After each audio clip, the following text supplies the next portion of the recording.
Deepesh optics, कम्प्युटरद्वारे डोळे तपासणी। Address: परिश्रम बिल्डिंग, गॅलेक्सी फोटो स्टुडिओ शेजारी, नवीन पोचरी रोड, मोहपाडा, रसायनी। टोपरा दत्तात्रय शिंदे।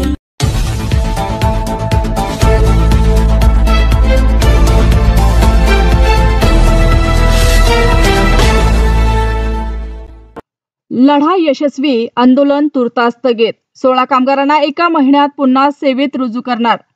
थर्मॅक्स कारखान्यात माथाडी कामगार म्हणून काम करत असलेल्या कामगारांना कोणतीही पूर्व सूचना न देता कामावरून काढून टाकल्यामुळे पीडित कामगार हे आमरण उपोषणास बसले होते। मागील 4 दिवस हे आंदोलन सुरू असताना 4 कामगारांची प्रकृती खालावली होती। चौथ्या दिवसाच्या सायंकाळपर्यंत सकारात्मक प्रतिसाद मिळत नसल्यामुळे तणावाचे वातावरण कंपनी गेट बाहेर होते। राष्ट्रवादी अजितदादा गटाचे नेते सुधाकर घारे यांनी कंपनी गेट समोर बसून कामगारांच्या आंदोलनास पाठिंबा दिला। अखेर व्यवस्थापनाने झुकते माप घेत कामगारांना 1 महिन्यात कामावर घेण्यास सहमती दर्शवली असल्यामुळे हे आंदोलन तुर्तास स्थगित करण्यात आले असल्याचे कामगारांनी सांगितले आहे। आमरण उपोषणाची कंपनी व्यवस्थापन उचित भूमिका घेत नसल्यामुळे या ठिकाणी परिसरातील नागरिक, कामगार व त्यांची कुटुंब कंपनीकडून न्याय मिळण्याच्या प्रतीक्षेत होते।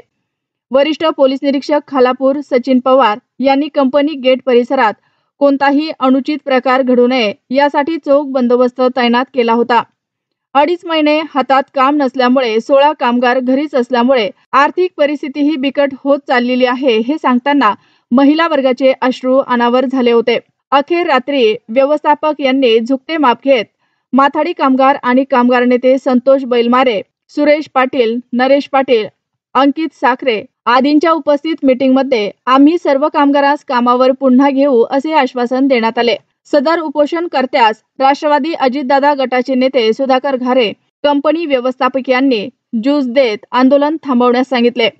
यावेळी माजी सरपंच गोपीनाथ जाधव, उत्तम सेठ भोईर, कुमार दिसले, प्रशांत खांडेकर, राजेश पारठे, मधुकर घारे, मच्छिंद्र पाटील, किशोर पाटील, सचिन कुरनुक, सतीश घोडविंदे, माझगाव सरपंच दीपाली पाटील, नडोदे सरपंच निकिता भालेराव, माजी सरपंच संतोष महाबदे, श्रुतीताई म्हात्रे, नंदाताई म्हात्रे, संतोष ठाकूर, उमेश लांडगे, श्यामभाई साळवे, निगडोली पोलीस पाटील, सुरेश ठोंबरे, गोरख रसाळ, माजी उपसभापती विश्वनाथ पाटील, महेश पाटील, उभाटा शिवसेनेचे खालापूर तालुकाध्यक्ष एकनाथ पिंगळे उपस्थित होते। तसेच 4 कामगार दिनेश ठोंबरे, रमेश फराट, दीपक फराट, निलेश शिंदे यास ग्रामीण रुग्णालयात चौक येथे उपचार सुरू असून त्यांची प्रकृती आता स्थिर असल्याचे डॉक्टर सविता काळेल यांनी सांगितले आहे। कुलाबा प्रभात लाईव्ह साठी पाताळगंगा येथून काशीनाथ जाधव।